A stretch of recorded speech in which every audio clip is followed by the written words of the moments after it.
But we don't take a second to realize the purpose is always there.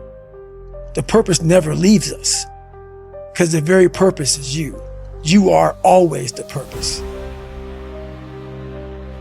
Self-discipline is everything. And if you don't have it, I don't look at you right because I know you're capable of more. It's not discipline so much for me. It's all on you. It's all on you. The self part is what's big. We need someone to hold people accountable. Fuck that shit, man. Fuck that shit. We count on people too much to get us through shit.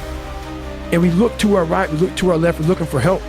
And if you can build that self, you can build that total accountability in oneself. And it's not about being selfish. I'm trying to create a better me. So hopefully people who are hearing this are taking it the right way, can say, I can run a mile. It ain't about running 205 fucking miles, doing 4, being a city. It ain't about all that shit. Shit doesn't matter. I want you to see how fucking far you can go. And that's all it's about, yourself. And that's where it all comes from. No one's gonna fucking come to help me. No one's gonna fucking come to help me. It's fucking me against me, period. We don't have enough of these conversations about the real conversation that every human being is having. And they have no idea how to get out of it, but they do. It's that shit right there, man. You gotta build your will. But now you know why there's so many people that fail in this world to figure out their purpose in life. Where do I go?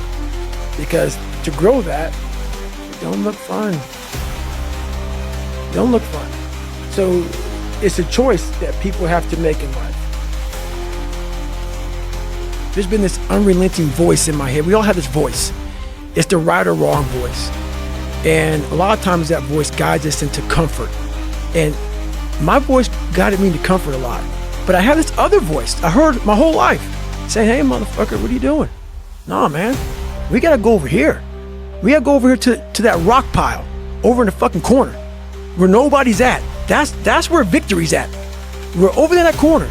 So this voice was giving me all these answers. Now, I wasn't a real smart kid growing up, but I had this crazy voice in my head saying, over there is where the fucking answers are. And I didn't want to listen to it because over there was pain. Over there was me looking in the mirror. Over there was me being accountable for all these things I went through my life. Even though people put them on me, it's now mine to own. And I didn't want to go over there by myself, but I had to. And this voice was guiding me there. It's God, whatever you want to call it. But that's what it was in me. Let's say you have no classes, no nothing. There's no purpose in your life. You know, people need to have purpose to get up. They need purpose to perform. You need to get to a point in your life where there's nothing on the docket. There's no 5K. There's no, I'm going to get into school to be this or that, and still perform to the highest level. Because what people don't get is one day that thing's going to come up. And if you're not constantly performing without purpose, you're not going to be ready when the time comes. It's this magical thing, purpose, that we're all looking for.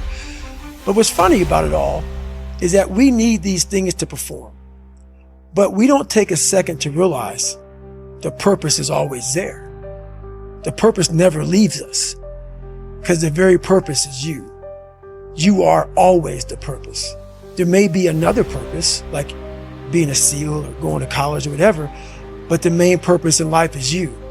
So if you wake up in the morning and you don't want to do something, you don't care enough about yourself. And that's what you need to really research is, man, why am I not doing this for myself? Because that is the number one purpose in life, is to better oneself. So that's the only purpose I fucking need. So the reason I get up every day, even though there's no race or there's no school, there's nothing in front of me, is because I have pride in myself.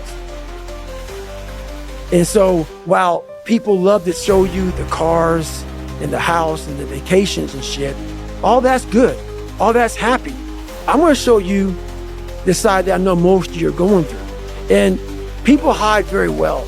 I don't wanna hide anymore. I hid it for 24 fucking years.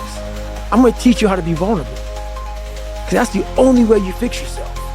You don't fix yourself by coming out here and me selling you some fucking books. That's why I don't have them, I forgot them. I'm glad people got something from the book. I want you to learn that the only way you grow is how to look at yourself and say, okay, like I did, what the fuck I have to do to get something. For you to constantly win. When this voice over here, the real you, is saying, get the fuck out of here. Go. You're nobody. You've always been nobody. And it's true. People don't hear that. That's a true voice. That's the real reality of David Goggins at 24 years old. It's not a false reality. And then you had to create another voice over here that is saying you're better than that other voice. And you're in the freezing cold water that both voices don't want to fucking be. But you win. And it goes from the water to the studying, to the running, to losing weight, to how you eat, to how you function as a man. Every day of your life, you're winning these battles. And the thing about it is, you have to be really, and sometimes all the voices are telling you the wrong shit, man. But through years, not a podcast, but listening to a book or reading a book, years of sacrifice, of suffering, of diligent, pinpoint fucking work on what you want to do for yourself. Not like, oh, let me just do a bunch of shit. I want to be in every task possible. No. Pinpoint what I want to do with my life.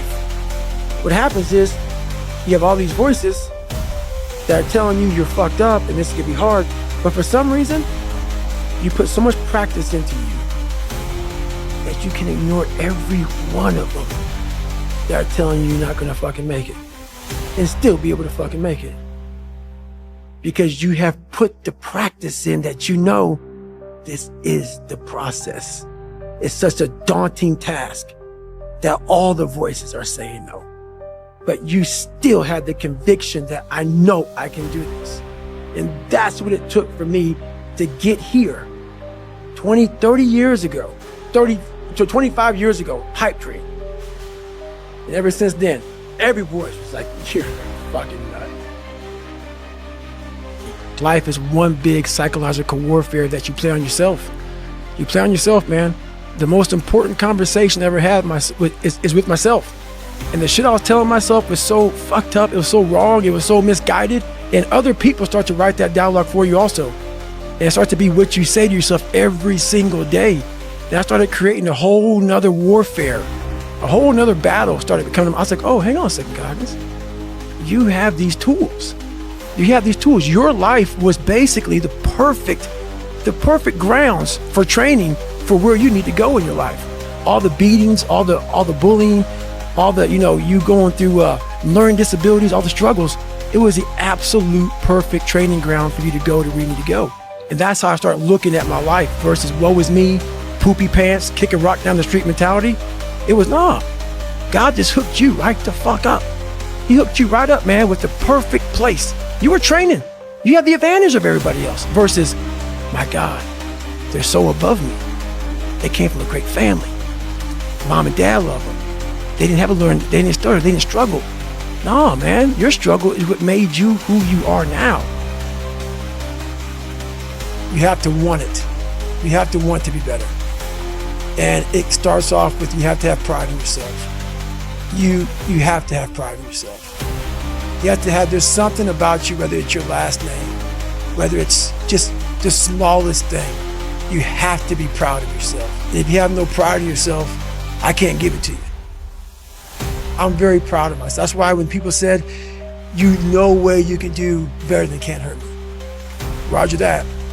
We'll fucking see. It's that pride that wakes you up. Now I'm not talking about bad pride. The attention to detail for the human being I want to do. I call this thing, like, I want to be the standard. Every place I went in the military, there was this ethos about how this place is, how we're going to live, how we're going to represent ourselves. And I walked around and I saw that most people didn't live up to that ethos. Like if you go to whatever company, they have this mission statement on how we want to run our company. I made one for myself on how I want to be. And that is why if people can make up a mission statement an ethos in which they want to live by. And every morning you wake up, you hold yourself accountable to that mission, not a company's, your own. Make up your own mission statement. What do you want to be in life? And once you do that, now you can work with somebody. You can work with yourself to do that. But until you know what you want to stand for, you will always just be sitting down. You'll never stand for anything.